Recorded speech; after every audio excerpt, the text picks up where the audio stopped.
scapula correctly. Once you've mastered your eyes and you want to bring another level of challenge, you can use these fantastic mini bands that you've got here. These cost you about $3 depending on where you want to get them from.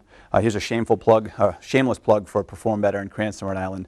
Do a lot of business with those guys, and I find their customer service and prices to be great. It's kind of like Shrek, you know, they get all the promos in the background. But the mini band, the yellow one, works well.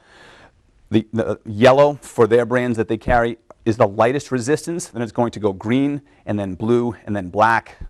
Start with the yellow. You don't need much. If I see people doing this with the blue or the black, it's way too much. What we're going to do is we're going to slide this just above the elbow. And guys, if you have arm pair, be prepared to pay the price. Well, it's not that bad, but it'll be slightly uncomfortable.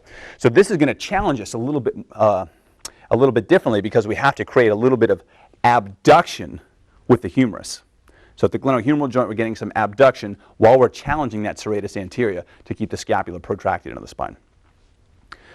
Try to think of if you've got an empty paper towel holder, just that inside that my 5-year-old uses as swords constantly. It's great. We never have to buy a sword at Toys R Us. We just go through paper towels and they're a weapon in between your hands or in between your elbows. Abdominals are in, glutes are squeezed, chin is in a great position. We're going to keep our wrist and elbow in a line. That's critical. These have to stay in a line. They have to stay parallel to the opposite arm. I'm going to reach up. I'm going to do that same movement. This is going to give you a little bit more of a challenge with the serratus anterior. For some people, this might actually help them find that muscle a little bit more to stay protracted against the rib cage. So again, if I hold it at the top, this is an isometric or an activation technique. If I do repetitions, active isolated strengthening. You can use either.